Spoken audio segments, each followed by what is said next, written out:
know it's been a second since I stated when I hit 4K on YouTube, I was going to answer some of your questions. Now I'm finally getting around to it, and we're also almost at 6K. My apologies for the delayed Q&A. We're gonna call this the almost 6K Q&A. I looked through some of your questions that I thought were interesting to answer. Let's take a look, see what you can learn about me from the almost 6K Q&A. From Chaos Reigns, you asked, what was the most difficult thing you had to learn when you first started playing Tekken? This is a tie for me. It's between punishing and notations. I think that's probably one of the hardest ones. At first, when you're trying to ascend to that higher level of Tekken, there's so many things that look similar, and understanding what's -12, -14 between like -10 and -20, and just memorizing that, and the muscle memory was definitely quite different for me at first. Understanding the notations like 1, 2, 3, 4, and how that corresponds with square, triangle, X, and circle. From Edwin Alberti, you asked, what has been your favorite moment as a professional Tekken player? Always seeing me reach my personal best, always continuously improving, and just seeing just how strong I am as a player because of the amount of work that I put into practicing, training, competing nonstop, high level, and always just seeing the efforts and all the hard work paying off. It's a great feeling, and knowing that the things that I'm practicing, it works. From Timothy Curtis Miller, you asked, when is the Cuddle Circuit coming back? I like watching people play there, and it's so exciting seeing people from around the world, because I definitely want to participate in it now that I upgraded to PC. Well, Timothy, I will say, if I do get a little bit more of a consistent schedule, a little bit less hectic of a schedule, Cuddle Circuit will come back. I believe we had about like 4 or 5 Cuddle Circuits, including the Robo Rumble, so I assume that's like 5 Cuddle Circuits. It was great to revive it for the Bandai Namco Esports community event, the King of the Hill community event, and I love being able to revive Cuddle Circuit to bring some fun, some flair, a specialized kind of tournament. So maybe, who knows, in the future, maybe I'll be able to bring Cuddle Circuit back. This is from I Have Tubes. This is in Japanese, and I'm probably going to mess this up, but I think it says omedetou gozaimasu. I might have said that wrong. My question is, would a boxing type ranking system work in Tekken 7? Meaning, you have one world champion, and the person that is number two in the ranking system has the next shot to fight the champion. You could also determine the other ranking slots by fighting in tournaments. I think that's a very healthy, fresh take on the ranking system, because the way the ranking system is right now, there are a lot of problems, there are some bugs. I do think that is a very unique spin on the ranking system. So you're saying, okay, so whoever's like number 1 at the top in that region in the ranking system, for somebody to have a shot at the title, number 2 would fight number 1, and so on and so forth. I think that's a really unique idea, and I think it's worth the Tekken team looking into. Dwayne asks, what's your favorite part about being a professional fighting game player? My favorite part is traveling around the world. I love traveling around the world and getting exposure to different cultures, different play styles, and representing high-level Tekken from the US. It's just exciting because there's a lot of regional pride that I have in representing American high-level Tekken, just high-level Tekken with my characters and where I come from. It's exciting because it's like we're going to somebody else's territory, trying to fight, trying to take over the competitive scene. It's really fun. I love how competitive it is. There's a huge amount of drive, right? So it's the fact that in being a professional fighting game player, my drive brings me to all these different locations inside the country and outside of the country. The people and the places you're exposed to, the culture you're exposed to, it's just, there's nothing like it. Not in a million years would I ever have thought that I would be able to be a world traveler because of a hobby turned career.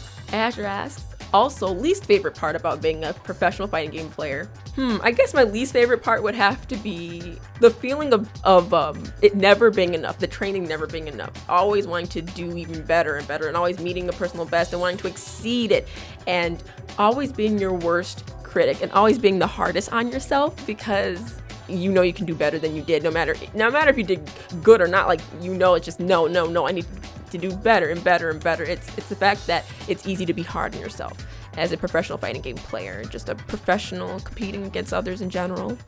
Deviness, or Devi, asks, if you weren't a competitive Tekken player, what game would you go pro in? Honestly, I would have gone pro in Soul Calibur, because when I wasn't playing Tekken, I felt like Soul Calibur was the closest thing to a Tekken like lookalike. And though kind of different, but they're still from the same company, and a lot of the same like concepts, and even the animations kind of remind me of that. Just even some of the mechanics, like the technical aspects, I definitely felt like Soul Calibur would have been my game to compete in if I hadn't decided to go to Tekken. Yeah, Soul Calibur definitely would have been the one. I used to play it as much as I played Tekken. So what's your proudest childhood memory? That's a really good question. I remember during PE class, physical ed, I think like every month we had to run the mile, and depending on how quickly you ran the mile, like you were put like on the top of like a list that they would post in the gym. I made it a point to train to condition myself to be fast and be like the fastest to be at the top of the list. And I actually did. The way I trained was I played DDR and I played the fastest songs so that I could condition my body to run that fast. And I believe my time was like 6 minutes, maybe 6 minutes or less, like six or seven, but it was the fastest time in that class. What is your favorite song, music artist, book, and movie? My favorite song, I think still to this day, is Let Go by Frou Frou. My favorite music artist is Utada Hikaru. A book that really had a huge impact on me was Uncle Tom's Cabin. It definitely gave me a lot of insight into maybe a part of history, the story of slaves at that time, and the odd relationship between them and their slave owners, because it's hard to not have like a bond with them, because like they're also sometimes treated as family until one day like slaves have to be sold because of I believe the slave owner being in debt. I can't remember everything, but it's just how that all kind of spirals, and how they the slaves, like the main characters, have to ultimately separate and escape. It gives me insight to my people and a part of like literature and history. My favorite comedy, well, movie in general, but it's a comedy, is Norbit. It's obnoxious, but I also enjoy Eddie Murphy's acting in the sense that he plays all these different characters. But I kind of do like a bit of the message, and I do enjoy Norbit's character, but I also like the comedic writing. What is your favorite / most memorable moment from a video game story, and also from playing video games in general? There's a couple. I would have referenced Kingdom Hearts for that, especially Kingdom Hearts 2. But you know what? No. I'm not gonna go that route. This is kind of recent, even though this game is old. Devil May Cry 1. I played it like a couple months ago, maybe like a year ago. Even when I was a kid and I saw this, I thought this was crazy. When I watched my dad play Devil May Cry 1, when Dante he walks up to a statue with the sword, and this is a sword he becomes acquainted with for the whole game. When he interacts with the sword shoots out, like the sword like almost. Yeah, it shoots out of the statue that it's impaled in, and it like goes through him. It is in his body. It is in his chest. And you're like, oh my God, like, because we don't know what Dante is at the time. But then we find, like, he doesn't die. He doesn't die from it. He pulls it out of him. And then we start to get a real understanding that he's got some abilities that we don't know about. I really do enjoy that moment in particular, for sure, because it gives us an idea. It gives us a little slight clue, a hint into who the character is. And also a moment also from playing video games in general. A moment that I have, just a memorable moment that I have from playing video games in general. I remember when I was playing Kingdom Hearts 2, when I had to fight against Zaldin, and you're in the Beauty and the Beast realm. And so what happens is you have to go against the Organization 13 member, Zaldin, and I had the hardest time at first. When I was a teenager, had a really hard time because I didn't know that I had to use a certain technique. I didn't know how to fully use the technique that was introduced against this boss to beat him. And once I learned how to actually use the technique, it just made it so much easier, and I was able to beat him. But Zaldin gave me a lot of problems at first, but it was so fun. And beating bosses in Kingdom Hearts on, what was it, like proud mode, you pop off every time you beat a boss because you're like, I just went through like 3 hours trying to figure this out, but sweet. Like, yeah, let's go on to the next difficult thing. Casper asks, how would you group various stages together? By floor breaks, wall/balcony breaks, etc.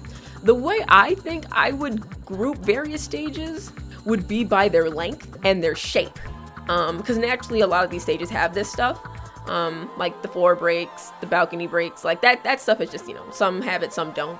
For me, I would break it down by shape and length, because then it would determine if something's infinite or not, and it would determine how small or big something is. I think shape plays a huge role in how certain characters are able to get types of Oki in different situations, types of damage, and how quickly a character can go from wall to wall, and just even how players are able to play keep out or play defense and offense on these stages based on how small or how big a stage is. Sibris asks, what's your current biggest goal you want to achieve? I have so many. I guess I'll name a few. So one of them is moving to another state, continuing to pursue my professional and competitive esports career, continue to make that difference in my community, have my brand get more exposure, being able to help my community in ways through my experiences, my knowledge, being able to coach, maybe train in the future. I think that could be very exciting. Being able to work more with big brands that directly affect our community, the fighting game community and the gaming community. And I would love to be able to represent more women in esports as well by talking about my experiences, or even like being in magazines, being on billboards. I've already done the billboards aspect. Be highlighted by more of those big brands as well. Already starting with Twitch, I was able to be highlighted there as well. But continuing to do that and get even more of a financial gain from it, because since it is my career and this is a business as well. I love what I do, but it's a job, it's a business. I wanted to always take care of me.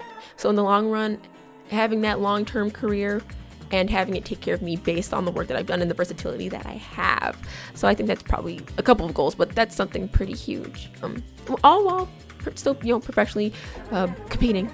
Labwolf asks, is roasting people your favorite Twitch channel reward? It's one of them. I love the roasting and the complimenting. The roasting, it seems like everybody really just is there to have a good time, and everybody loves to get roasted in my channel for some reason because it's a joke, but like, it's fun, it's lighthearted, it's funny. And they get to see another side of me. But, with the complimenting, I also get to kind of connect with my audience in that way that it's like, I know who you are as individuals because you spend that much time in my channel. And I appreciate you. So I love doing both of those. Magnolia asks, hi Magnolia, who or what inspired you to grab those dubs in tournaments? Rather than just purely being an online monster. Honestly, it's just it was my drive. I don't like losing. I mean, like, I can handle losing, that's fine. But I mean, like, if I lose, I want to go back and see what I did wrong. I'm competitive, and I've been that way since I was a child. I never take losing. It's just, that's it.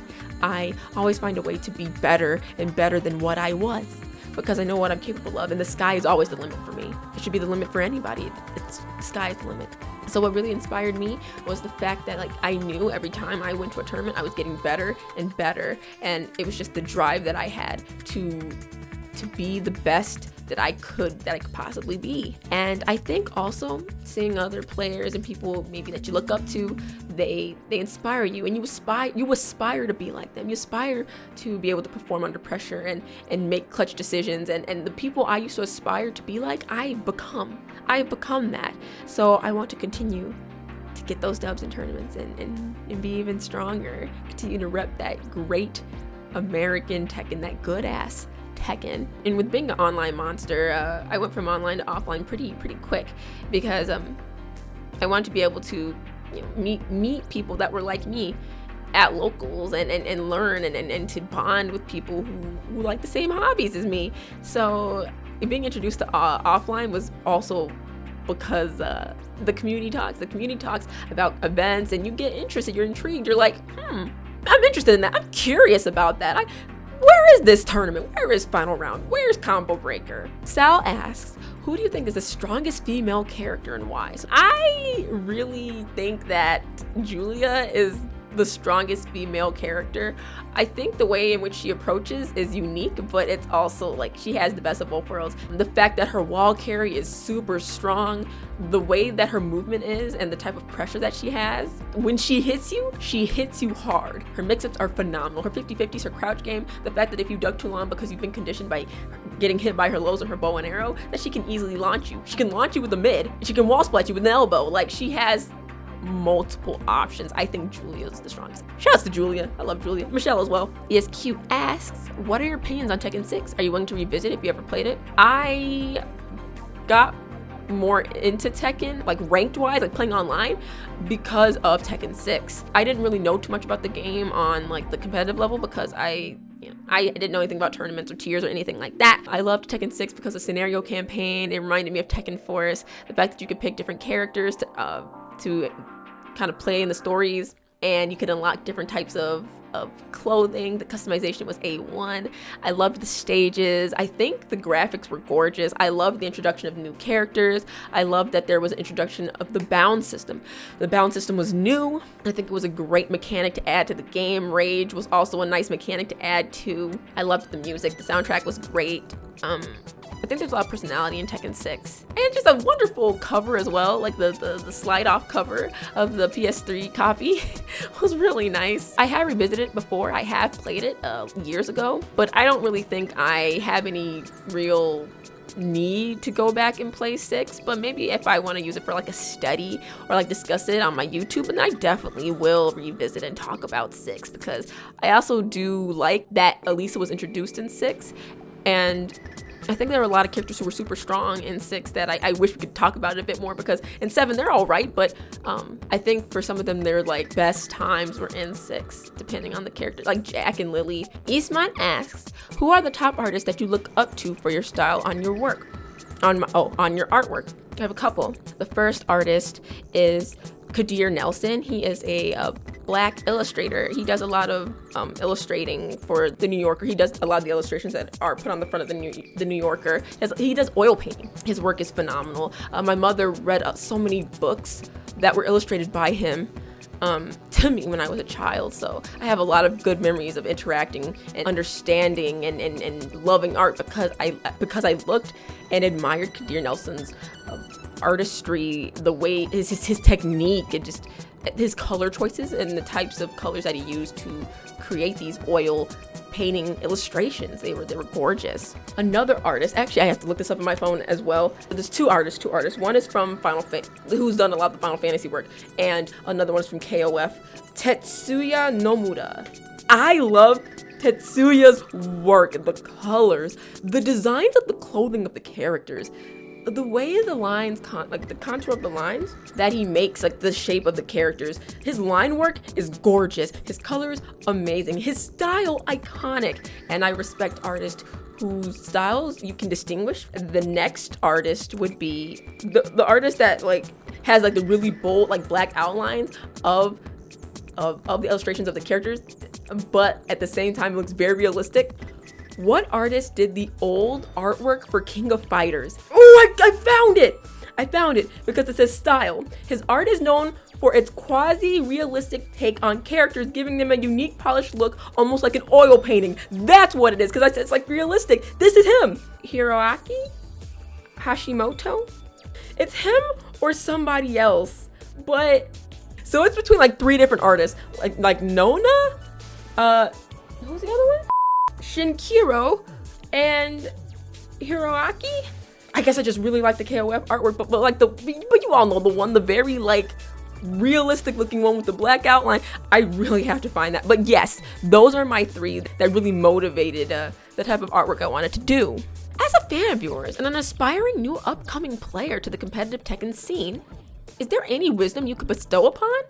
What made you want to join the competitive scene and be one of the top players of today's society? What a question. I like it. What made me join the competitive scene was seeing my friends and other players go to these events, these mysterious events at the time, because I had no idea about tournaments like that for the competitive scene. But once I learned about that and the fact that they would go to them and that the local events weren't that far from me, I wanted to try my hand at competing. I wanted to see and gauge where my skill level was. because I was thinking like, okay, I have a kind of okay understanding of matchups and fighting against certain players and play styles, and why not test this at this tournament? And so I think the more I started to grow and go to the offline events, and I started to beat more players, I started to play with other players who were stronger than me and were giving me advice. It really helped me understand what it takes to become better and what made me want to be one of the top players of today's society. I felt like I was kind of thrown into it.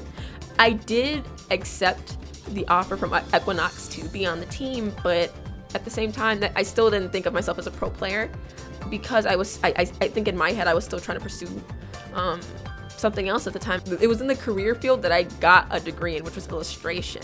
It was interesting because at one point I took on esports and being a pro player as a full-time job because of the revenue I was getting and the opportunities to speak, the opportunities to commentate, to be a public speaker, to be a part of different events from different brands, to get sponsor opportunities, partnerships. Like when that started becoming like a reality for me, I'm like, okay, I need to start claiming this as I'm a pro.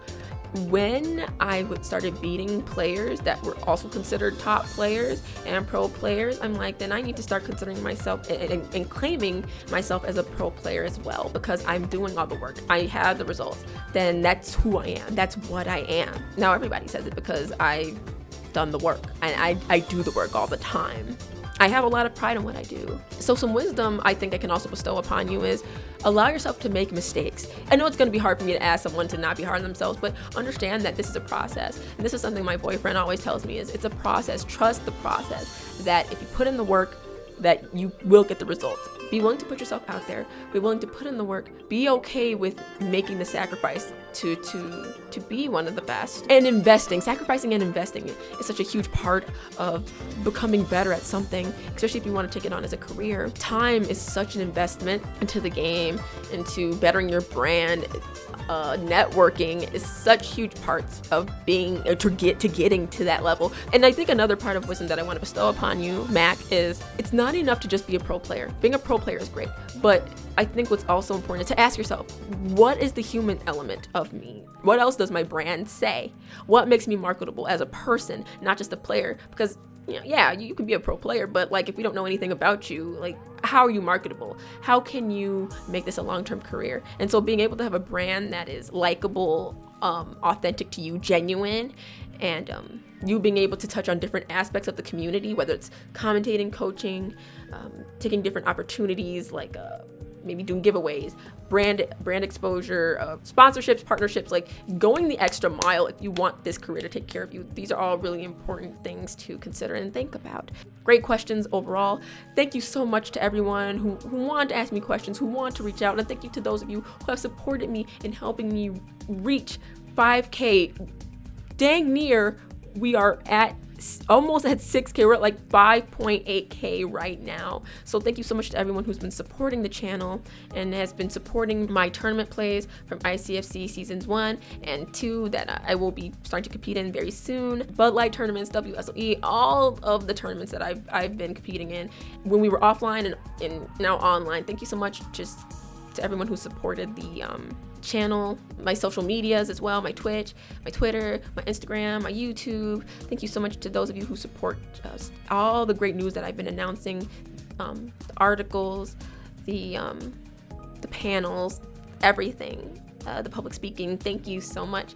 There is more great news coming, and if you all want to keep up with me, you know where to find me on YouTube, and then Twitter is just Cuddle_core, and on twitch.tv/Cuddle_core. Thank you so much. Love y'all, and looking forward to reaching that 6K so we can celebrate again. Peace.